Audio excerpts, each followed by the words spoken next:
Halo teman-temanku semua, halo sahabat-sahabatku semua, halo para siswa-siswaku semua.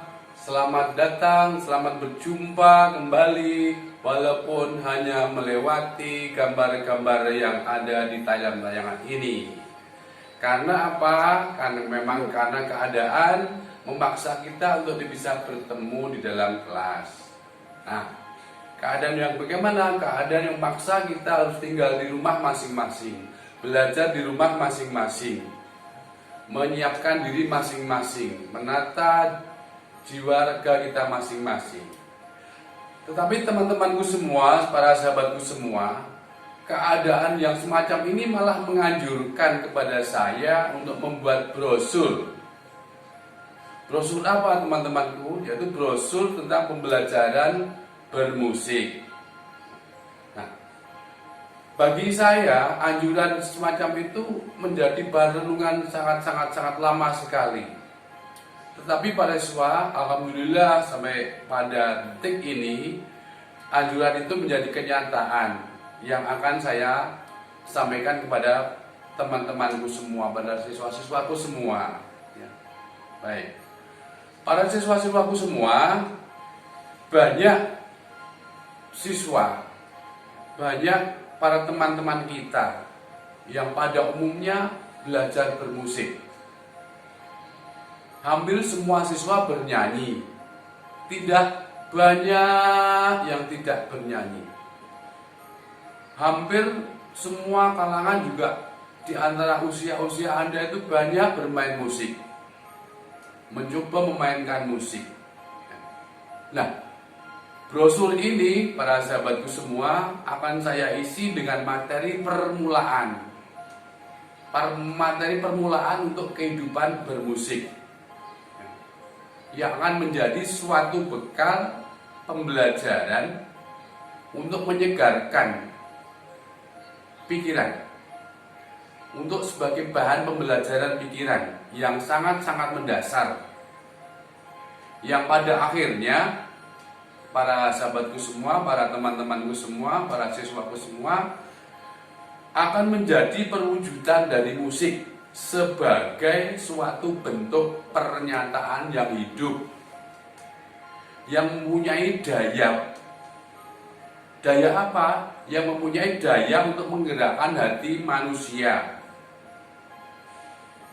Tetapi teman-temanku semua, para sahabatku semua, siswa-siswaku semua, perlu dipahami bahwa musik hanya memiliki daya penggerak atau hanya memiliki daya penggerak kepada hati manusia pada saat atau pada waktu musik itu betul-betul menjadi kenyataan yang bersuara. Ini bisa digarisbawahi ini. Musik menjadi penggerak manusia, menjadi penggerak hati manusia kalau memang betul-betul musik itu sudah menjadi kenyataan di dalam bersuara. Nah, teman-temanku semua, para siswaku semua, mudah-mudahan pada tayangan yang kali ini akan menjadi bermanfaat bagi kita semua, bagi Anda semua dalam bermain musik yang akan saya sampaikan berikut ini. Ya, untuk mencapai itu semua, untuk mencapai gaya itu semua, maka perlu diperhatikan bahwa tidak mudah mencapai hal semacam itu. Tapi perlu konsep. Konsep apa? Konsep teknik vokal. Apa itu teknik vokal? Yaitu cara untuk memproduksi suara yang lebih baik dan benar. Itu yang pertama. Kemudian menghasilkan suara yang jelas, indah, merdu, dan nyaring. Kemudian juga teknik vokal itu diusahakan atau endingnya adalah untuk meningkatkan penguasaan kosakata bahasa untuk mencapai tujuannya apa? Agar suaranya bisa jelas dan nyaring. Kemudian yang paling utama adalah meningkatkan kemampuan di dalam bernyanyi. Nah, para sahabatku semua, teknik vokal itu ditentukan oleh organ-organ tubuh kita, mulai dari seluruh tubuh ini, kemudian pembentukan suaranya, kemudian didukung juga oleh faktor-faktor yang lain. Jadi semuanya mendukung atau semuanya yang berhasil itu didahului dengan yang ada di dalam diri kita masing-masing. Tentunya dengan kesungguhan kita berlatih. Nah, di dalam teknik vokal itu ada sedikit unsur-unsur yang mengawalinya atau yang menuntunnya. Di antaranya adalah artikulasi. Artikulasi itu adalah teknik pengucapan kata demi kata maupun huruf demi huruf. Agar apa? Agar suara menjadi jelas dan benar. Yang kedua, di dalam artikulasi diperlukan untuk membetulkan bentuk-bentuk ucapan. Ya, itu. Kemudian mencapai artikulasi yang baik ditentukan dengan sikap badan yang benar di dalam bernyanyi. Kemudian artikulasi juga akan berhasil ditentukan oleh posisi mulut. Posisi mulut dalam bernyanyi ini kita benar-benar atau tidak. Kemudian latihan vokalisasi, latihan menyanyikan nada-nada tinggi, rendah, dan lain sebagainya. Kemudian pembentukan bunyi. Pembentukan bunyi apa? Latihan bunyi vokal dan latihan bunyi konsonan. Anda saya kira paham, tidak hanya di dalam musik. Teman-temanku semua, siswa-siswaku semua, untuk yang kedua, unsur-unsur yang kedua adalah pernapasan. Nah, pernapasan itu apa? Pernapasan adalah usaha di dalam menghirup udara sebanyak-banyaknya, kemudian disimpan, kemudian dihembuskan sedikit. Tujuannya untuk apa? Tujuannya adalah untuk mengatur kita menyanyikan kalimat per kalimat. Agar supaya apa? Agar supaya tepat kalimat-kalimat itu bisa disampaikan kepada pendengar. Nah, di dalam pernapasan, di dalam bernyanyi itu dibagi menjadi 3 bagian. Yang pertama adalah pernapasan dada. Tentu Anda sudah bisa mempraktekkan setiap hari. Kemudian pernapasan perut. Dan yang ketiga adalah pernapasan diafragma. Nah, pernapasan-pernapasan itu tadi yang paling umum digunakan di dalam suatu bernyanyi, latihan bernyanyi, kalau bisa mencapai adalah pernapasan diafragma. Tetapi kalau belum mencapai tahap itu, bisa digunakan sederhana yaitu pernapasan perut. Tujuannya untuk apa? Tujuannya untuk menguatkan pada unsur vokal yang berikutnya, yaitu apa? Yaitu phrasing. Nah, phrasing itu apa? Phrasing adalah teknik atau aturan di dalam pemenggalan kalimat yang baik dan benar sehingga mudah dimengerti dan mudah dipahami oleh para pendengar. Tentunya harus sesuai dengan kaidah-kaidah yang berlaku di dalam tata bahasa. Nah, untuk mendapatkan phrasing yang baik, seorang penyanyi harus memahami arti sebuah kalimat, ya, memahami tujuan daripada kalimat, memahami tujuan daripada lagu, dan yang paling utama adalah memahami susunan nada-nada. Kemudian memahami syair-syair lagu, sehingga phrasing itu bisa menguatkan kalimat-kalimat itu menjadi suatu kalimat yang utuh. Nah, itu bisa dikuatkan dengan kalau kita pernapasannya yang baik. Kemudian di dalam phrasing itu juga harus menyanyikan kalimat-kalimat secara utuh. tidak terpenggal-penggal. Anda masih bisa memperhatikan apa yang saya sampaikan. Tadi beberapa unsur sudah kita lalui. Sekarang unsur-unsur vokal yang berikutnya yang tidak boleh kita lupakan atau tidak boleh untuk kita lewati adalah bagaimana sikap badan kita di dalam berlatih bernyanyi. Sikap badan dalam berlatih bernyanyi adalah bisa duduk, bisa berdiri. Yang penting badannya tidak tegang. Yang penting pernapasan tidak terganggu. Jadi, sikap-sikap badan ini sangat mempengaruhi produksi suara. Maka harus diperhatikan betul bahwa sikap badan dalam bernyanyi harus betul-betul rileks.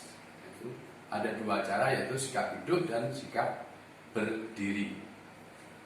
Berikutnya adalah para teman-temanku semua, yaitu unsur-unsur vokal yang namanya Anda pernah dengar sekali, tidak hanya di musik tapi juga di mungkin pelajaran yang lain, adalah resonansi. Apa itu resonansi? Resonansi adalah usaha untuk memperindah suara dengan memfungsikan organ-organ udara atau rongga-rongga udara yang ikut bervibrasi atau ikut bergetar di sekitar mulut, tenggorokan. Kemudian kualitas ini akan mempengaruhi hasil yang akan kita ucapkan. Nah, setiap manusia pasti memiliki resonansi ini, pasti memiliki. Hanya perbedaannya harus ada, selalu ada. Mulutnya, bentuk ukurannya maupun kualitas hasilnya itu mesti berbeda. Karena apa? Karena besar kecilnya rongga-rongga udara memang berbeda-beda. Namun sahabat-sahabatku semua, pada saat bernyanyi semua memiliki fungsi sendiri-sendiri, yaitu resonansi adalah, saya ulang lagi, untuk menguatkan dan untuk memperbesar getaran dari sumbernya. Sumbernya apa? Yaitu sumbernya pita suara. Ada tiga, yaitu resonansi atas yang namanya nasal, itu di antara kepala. Kemudian resonansi tengah, itu di antaranya mulut. Kemudian resonansi bawah, yaitu di antaranya dada. Teman-temanku, langkah berikut yang harus dipelajari di dalam unsur-unsur vokal adalah, tapi ini sulit, tapi bisa dipelajari dengan kualitas dan kuantitas berlatih, yaitu yang namanya vibrato atau vibrasi. Apa itu? Sama, tujuannya sama, yaitu untuk memperindah sebuah lagu dengan cara memberi gelombang atau suara-suara yang bergetar secara teratur. Biasanya vibrasi itu diterapkan di akhir kalimat lagu. Namun tidak semua syair lagu menggunakan vibrasi, karena mungkin akan mengurangi kebaikan.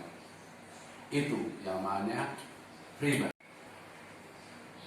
Setelah resonansi, setelah vibrasi, kita bahas yang tadi. Sekarang kita ada unsur-unsur yang lain yang namanya improvisasi. Improvisasi itu adalah suatu proses berusaha, sama, yaitu berusaha untuk memperindah lagu dengan cara merubah sebagian melodi lagu secara profesional tanpa merubah melodi pokoknya. Itu namanya improvisasi. Beberapa penyanyi sering membuat variasi semacam ini, dibawakan secara spontan tanpa persiapan. Itu namanya improvisasi vokal. Adapun syair lagu yang dibawakan tidak akan berubah meskipun lagunya telah diimprovisasi. Yang berubah adalah panjang pendeknya nada, panjang pendeknya nilai nada atau aksen setiap suku kata. Itu namanya improvisasi. Baik, mudah-mudahan Anda masih sehat, masih kuat, tidak capek, dan pikiran Anda tambah berkembang dengan Anda mendengarkan suaraku yang terlalu menggelegar ini ya. Berikutnya unsur-unsur teknik vokal yang lain adalah yang namanya intonasi. Intonasi yaitu tinggi rendahnya suatu nada yang harus dijangkau dengan tepat, ketepatan tidak boleh meleset, itu harus terwujud. Percaya diri, rileks, tidak tegang. Kemudian bagaimana kita menghasilkan intonasi yang baik? Konsentrasi penuh sehingga nada-nadanya stabil. Bagaimana terwujudnya intonasi? Kalau pernapasannya stabil, pita suaranya bagus, setiap nada yang diulang tepat. Bagaimana untuk menghasilkan intonasi yang baik? Tentunya dengan latihan-latihan yang secara rutin dan sungguh-sungguh. Itu namanya intonasi. Kita masih memperbincangkan tentang unsur-unsur musik vokal ya. Sebuah lagu itu memiliki unsur-unsur tertentu ya, yang pada akhirnya dapat membentuk atau dapat menjadikan sebuah lagu itu menjadi satu kesatuan yang utuh dan lagunya jadi sempurna. Di antaranya unsur-unsur yang lain adalah yang namanya melodi. Melodi merupakan tinggi rendahnya dan panjang pendeknya nada yang terdapat di dalam sebuah lagu yang dijadikan dalam kesatuan frase-frase yang sudah disusun dari nada-nada, urutan-urutan interval tinggi rendahnya. Kemudian yang kedua adalah birama. Birama adalah sebuah ketukan yang berulang-ulang, tak, tak, tak, tak. Ketukan birama ini hadir dalam waktu yang bersamaan dan merupakan salah satu unsur pembentuk sebuah lagu. Biasanya birama ini ditulis dengan angka-angka pecahan 2/4, 3/4, 4/4 dan lain sebagainya. Oke, itu. Ada dua birama yang sering kita jumpai, yaitu birama biner dan birama ternet. Oke, itu yang harus Anda perhatikan di dalam unsur-unsur teknik vokal. Tidak hanya itu, sahabatku semua ya. Jadi unsur-unsur teknik vokal itu banyak sekali. Masih ada lagi, yaitu yang namanya irama atau ritme. Apa ritme atau irama itu, teman-temanku semua? Yaitu suatu rangkaian. Rangkaian apa? Rangkaian gerak yang beraturan, yang menjadi unsur dasar sebuah lagu atau unsur dasar dalam Anda bermain musik. Ritme atau irama adalah pergantian panjang pendek, tinggi rendah, keras lembutnya nada atau bunyi, tetapi tetap dalam satu kesatuan dalam rangkaian lagu. Memang jika kita dengarkan sekilas, ritme adalah tidak dapat dirasakan, tapi perlu pengulangan-pengulangan di dalam kita mendengarkan lagu itu. Maka Anda akan tahu struktur iramanya di dalam lagu itu. Dan itulah yang dinamakan irama atau ritme. Kita lanjutkan perbincangan kita mengenai unsur-unsur teknik vokal. Para sahabatku semua, para siswa-siswaku semua, mudah-mudahan Anda masih sehat. Semua yang kita bahas di atas tidak ada manfaatnya atau tidak begitu berguna kalau kita tidak mempelajari yang namanya tempo. Tempo adalah cepat lambatnya sebuah lagu dalam menyanyikan kita. Cepat lambatnya lagu, cepat lambatnya musik. Tapi itu harus menjadi unsur-unsur yang beraturan dan tetap. ada beberapa tempo, yaitu digolongkan sedang, lambat, dan cepat. Anda bisa pelajari ini di dalam buku Seni Budaya kelas 8. Tempo tadi adalah kecepatan lagu atau cepat lambatnya lagu. Dan semuanya itu bisa dikemas yang namanya harmoni. Apa itu harmoni, teman-temanku semua? Harmoni adalah merupakan keselarasan paduan nada yang dimainkan dalam suatu lagu, atau sekumpulan nada yang jika dimainkan secara bersama-sama akan menghasilkan suatu lagu yang indah. Itu adalah harmoni. Harmoni juga memiliki yang namanya rangkaian akor atau nada-nada pengiring. Nah, akorlah itu yang akan mempengaruhi harmoninya suatu lagu, karena menjadi pengiring daripada melodi.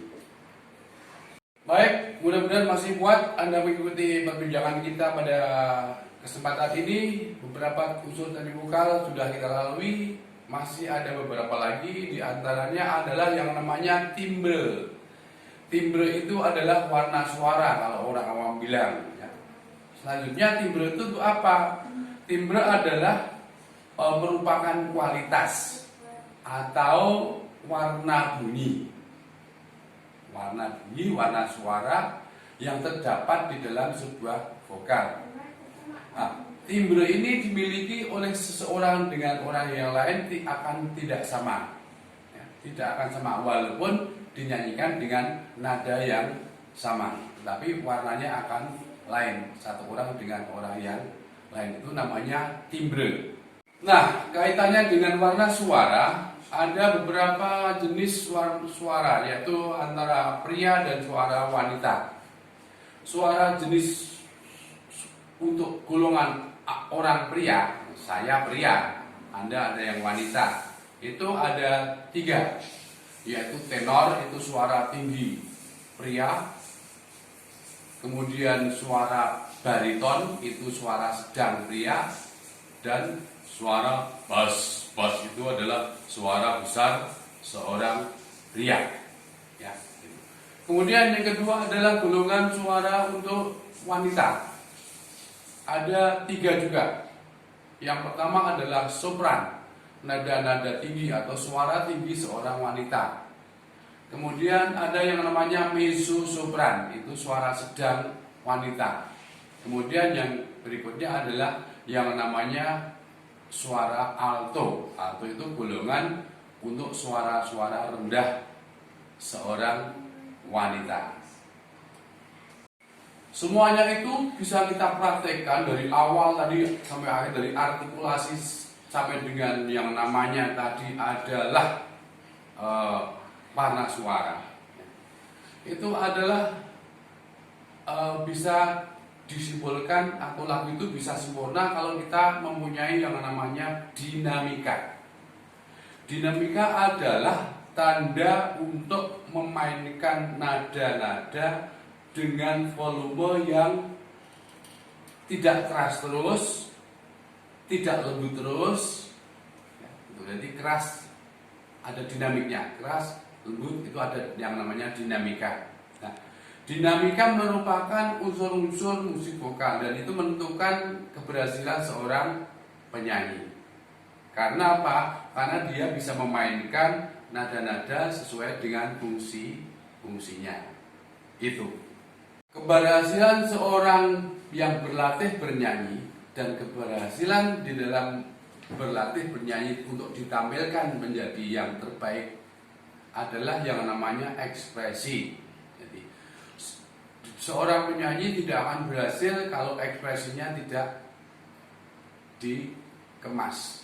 Jadi semua yang dipelajari itu tidak akan ada gunanya kalau ekspresinya tidak muncul. Ekspresi itu apa? Ekspresi adalah ungkapan perasaan seseorang di dalam memainkan kata-kata, dalam menyampaikan sebuah lagu. Jadi penting sekali, ekspresi adalah puncak daripada keberhasilan seorang penyanyi. Itu. Oke sahabatku semua, setelah Anda berdetik-detik, berpuluh-puluh menit mengikuti perbincangan dengan saya, mudah-mudahan masih tetap sehat walafiat, lepas dari hal yang lain ya. Maka kita akan bahas yang namanya bermain musik tradisional ya. Main musik tradisional. Apa itu tradisional? Tradisional adalah kedaerahan, biasanya kedaerahan. Yaitu latihan untuk memainkan musik secara seorang per seorang atau kelompok. Di dalam musik sederhana, musik daerah juga terdapat alat-alat musik yang sederhana sekali. Menurut fungsinya, apa itu alat musik melodi? Untuk apa yang namanya melodi adalah untuk memainkan nada-nada. Biasanya adalah pianika, biola, recorder dan sebagainya. Ada juga yang namanya adalah alat musik harmoni. Itu adalah biasanya untuk mengiringi, untuk pengiring. Ya, contohnya adalah gitar, organ, keyboard dan sebagainya itu. Kemudian juga yang namanya alat musik ritmis.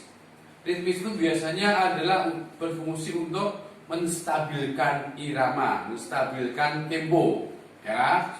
Itu. Contohnya adalah gendang, ketipung, drum, simbal, kemudian triangle, tamborin dan sebagainya itu. Anda bisa baca yang lain. Alat musik yang di atas tadi kita sampaikan, sekarang yang namanya alat musik itu namanya berbeda-beda. Di antara menurut sumber bunyinya. Menurut sumber bunyinya ada beberapa alat musik yang namanya aerofon, yaitu yang bersumber bunyi dari getaran udara dengan cara ditiup. Contohnya apa? Pianika, trompet, harmonika, recorder, itu adalah aerofon. Kemudian juga ada kordofon. Kordofon itu yang bersumber bunyi dari senar atau dawai, yang dimainkan banyak dengan digesek, dengan dipetik. Contohnya apa? Gitar, siter, biola, rebab dan lain sebagainya itu.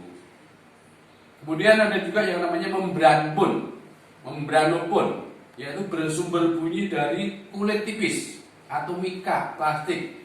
Biasanya dipukul atau ditepuk. Contohnya drum, gendang, ketipung, rebana, tamborin. Kemudian ada juga yang namanya sumber bunyi idiopon, yaitu yang bersumber bunyi dari lempengan logam atau kayu yang dimainkan dengan cara dipukul. Contohnya adalah kolintang. Baik teman-temanku semua, tadi kita bicarakan bagaimana alat-alat musik itu ditinjau dari sumber bunyinya. Sekarang alat-alat musik itu ditinjau dari cara memainkannya. Cara memainkannya berbeda-beda. Di antaranya adalah alat musik yang ditiup adalah harmonika, pianika, recorder, saksofon. Kemudian ada yang dimainkan dengan cara dipetik, yaitu gitar, kecapi, harpa, dan mandolin atau ukulele. Kalau orang bilang cuk. Kemudian yang dimainkan juga dengan digesek. Ada viola, rebab, dan cello. Nah, melanjutkan dari jenis-jenis musik yang ditinjau dari cara memainkannya. Sekarang yang ditinjau dengan cara memainkannya dengan dipukul, yaitu yang namanya drum, namanya gamelan, namanya kolintang, namanya triangle. Itu tadi adalah beberapa alat musik yang ditinjau dari cara memainkannya. Tapi masih ada lagi teman-temanku dan sahabat cepatku semua, yaitu alat musik yang dimainkan dengan cara digoyang. Jadi yang goyang itu tidak hanya kita saja, tapi yang digoyangkan adalah alat musik juga ada yang digoyangkan. Namanya adalah angklung dan tamborin, itu digoyangkan. Itu termasuk termasuk alat musik kritis. Angklung dan tamborin itu digoyang-goyangkan begitu ya, saudara-saudaraku semua, sahabatku semua. Menurut cara memainkannya, jadi alat musik juga ada yang namanya ditekan-tekan atau dipijit-pijit. Jadi yang dipijit tidak hanya kita manusia yang capek-capek, tapi alat musik juga ada yang dipijit. Namanya adalah piano dan keyboard. Itu adalah cara memainkannya ditekan, tentunya dengan sehalus mungkin, seindah mungkin, begitu ya. Kemudian yang terakhir adalah alat musik yang dimainkan dengan cara ditepuk. Jadi yang tepuk tidak hanya kita di pundak, tapi tepuknya yang namanya terbang itu ditepuk. Kemudian gendang, plakdung itu tekuk ya. Kemudian ketipung. Kemudian ada yang namanya tifa juga ditepuk ya. Jadi ada beberapa macam-macam. Yang lain Anda bisa cari sendiri sumber-sumber yang lain, tapi yang jelas adalah sumber buku di kelas 8 ya. Mudah-mudahan semua dari perbincangan kita pada kesempatan perdana ini, kesempatan ketemuan ini kita bisa bermanfaat untuk Anda semua dan untuk kita semua, sehingga dalam kita berlatih bernyanyi tujuannya satu, yaitu bisa menggerakkan hati kita untuk bisa berbuat yang lebih baik, menghasilkan karya-karya yang baik. Tetapi Anda harus ingat, yang menggerakkan hati itu bisa nyata kalau musik itu nyata menjadi suara. Sampai jumpa, terima kasih, dan sampai sehat-sehat semua selalu buat kamu semua, buat kita semua. Tuhan menyertai kita semua. Amin.